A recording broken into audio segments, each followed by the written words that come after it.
tenho receio pelo futuro econômico do Brasil ou das relações diplomáticas brasileiras se o Lula continuar recebendo navio de guerra iraniano sancionado pelos Estados Unidos. Fala galera, muito bem, vamos lá. A era da vergonha. Mauro Vieira critica o governo Bolsonaro, afirmando que o Brasil superou o período da vergonha na política externa. Provocação de Eduardo Bolsonaro. Eduardo tenta atacar a atual diplomacia, mas é lembrado dos erros da gestão passada. Reaproximação global. Vieira destaca os esforços para recuperar a credibilidade internacional do Brasil.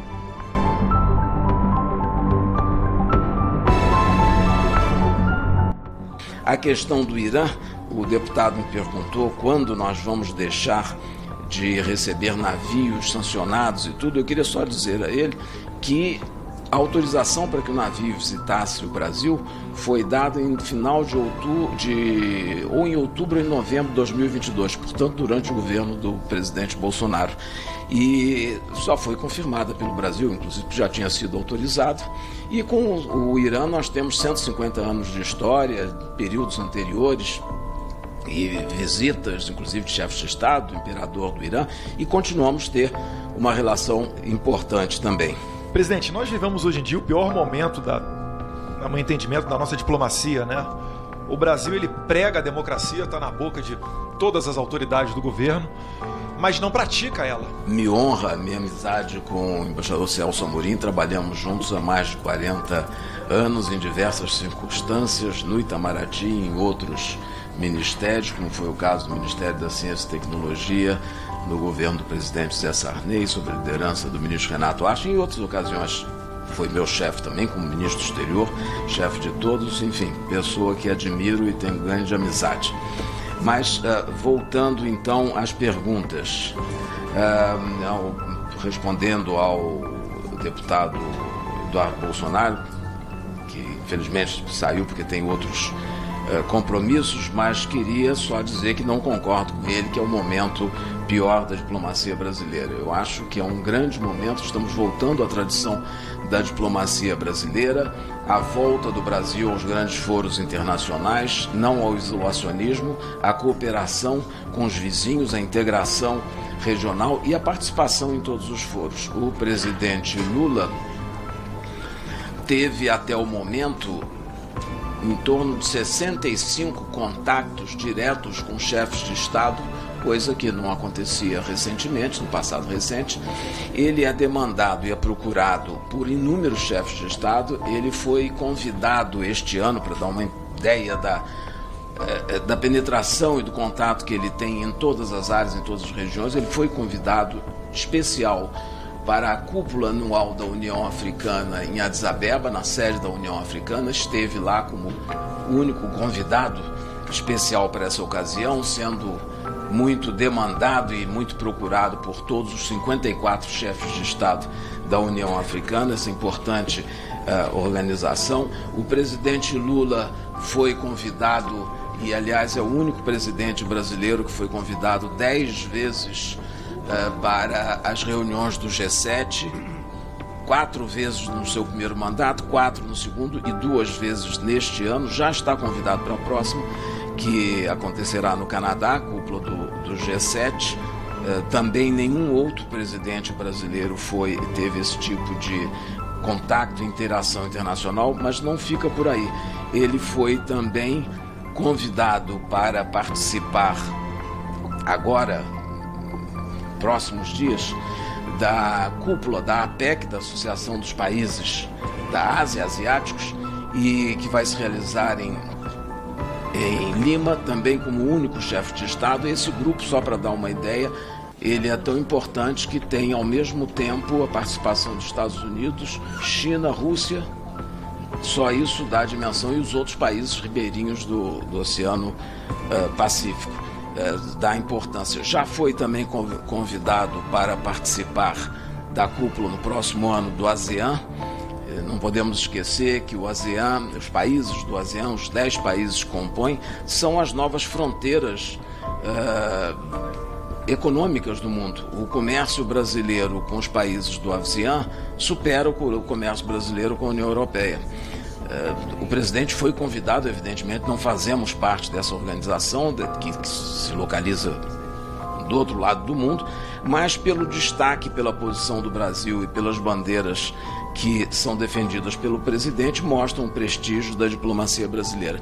Não é por outra forma também que vamos ter agora uma muito exitosa reunião, cúpula dos países do G20 no Rio de Janeiro, em que há um grande número de países participantes, são 21 países membros e mais os países convidados e organismos internacionais, todos solicitando encontros bilaterais com o presidente Lula. Infelizmente não poderão ser todos atendidos justamente por falta de tempo, porque são 2 dias e há uma série de compromissos anteriores. Eu gostaria só, com relação ao G20, dizer da marca que o Brasil está deixando no G20. O G20 muda com a presidência brasileira porque foram iniciadas muitas iniciativas que vão ser passadas para a próxima presidência, que é da África do Sul, e que vão ser duradouras na solução de problemas internacionais.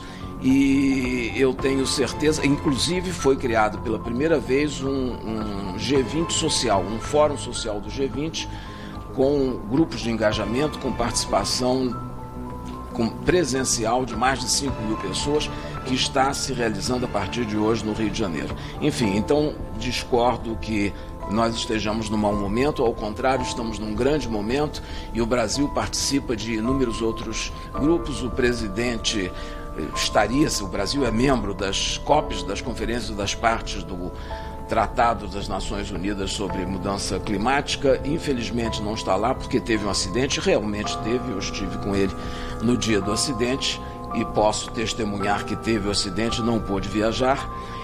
Mas está o vice-presidente da República representando o Brasil, muito bem, à altura, uma representação à altura, e isso mostra que o Brasil está presente em todos os fóruns. Não preciso mencionar a abertura da Assembleia Geral da ONU, que é um fórum mundial importante que o Brasil tradicionalmente abre.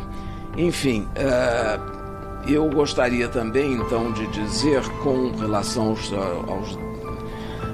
às perguntas e os aspectos mencionados pelo deputado Bolsonaro. Se você quer ficar por dentro de tudo que acontece na política e nos bastidores das alianças que podem mudar o mundo, não perca tempo. Curta e se inscreva no Fonte Segura. Aqui você encontra análises profundas, notícias em primeira mão e tudo o que você precisa para entender o impacto dos acontecimentos globais no Brasil. Que o Brasil retirou, e o deputado Donizete fez uma referência específica, muito clara, precisa, chamou o seu embaixador em Israel e o mandou para uma importante função na Conferência do Desarmamento em Genebra, porque ele foi humilhado.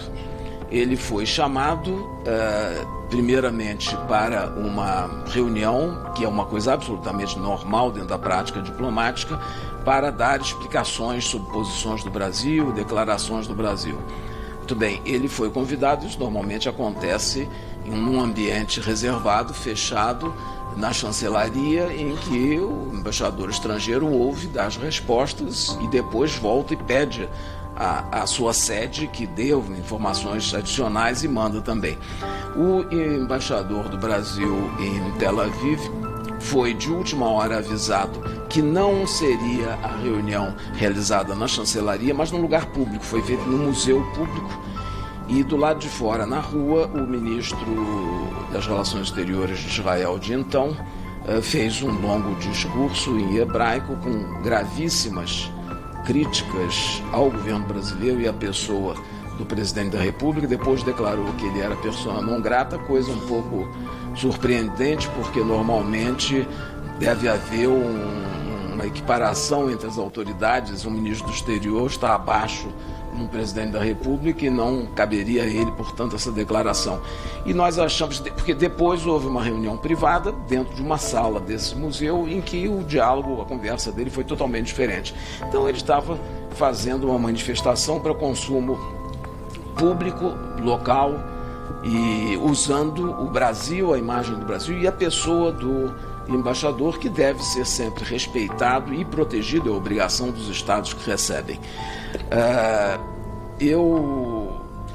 Foi esse o caso e nós retiramos, realmente, não cortamos relações diplomáticas com Israel, temos lá um encarregado de negócios, que é um ministro da carreira diplomática, a embaixada continua funcionando perfeitamente, inclusive deu assistência à comunidade brasileira que foi repatriada no ano passado pela Operação Regressando em Paz, em que vieram 1.500 pessoas aproximadamente entre o final do ano e o mês de janeiro, fevereiro, que estavam em Israel, na Palestina e na faixa de Gaza. Foi uma operação enorme, com grandes dificuldades, e foi assistida e acompanhada pela Embaixada do Brasil em Tel Aviv, sob a responsabilidade do encarregado de negócio, que saiu muito bem.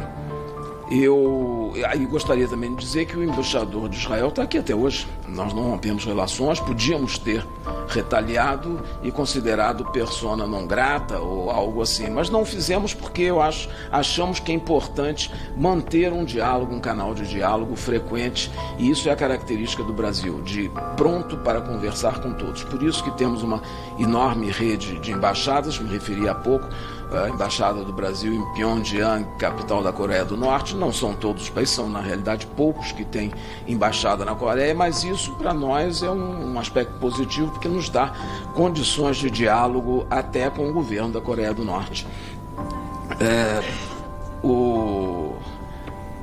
Depois, com relação às questões da Venezuela, sobre as questões do sistema eleitoral e críticas de que teria sido feita pelo presidente Maduro ao TSE, talvez tenha feito por desinformação. O TSE e o sistema eleitoral brasileiro é amplamente conhecido e reconhecido. Ministro, só pedir para incluir mais 5 minutos para o ministro aqui, como foi os 10 mais 5, em virtude de... mas nós tivemos 25 minutos de pergunta para o ministro, então ele tem o direito de poder dar continuidade às respostas aí. Serei breve. Então, só dizer que o sistema é reconhecido mundialmente e cabe ao Brasil, no sistema brasileiro, cabe ao TSE declarar o resultado das eleições. Porque o que o presidente Maduro fez é dizer que ele também tinha tido a confirmação de suas eleições pelo Tribunal Superior, pelo STF da Venezuela. No caso do Brasil, não foi o STF, foi o TSE, Tribunal Superior Eleitoral, que é quem cabe se manifestar e dirimir as dificuldades. Então, era para explicar isso. Só com relação à eleição do presidente Trump nos Estados Unidos, críticas que o presidente Lula teria feito, ele não fez críticas, ele fez comentários. É óbvio e é natural que ele se manifeste a respeito dos candidatos em países do exterior e partidos que sejam mais perto do seu partido, da sua posição partidária. Agora, devo dizer que também o presidente americano Trump já tinha feito.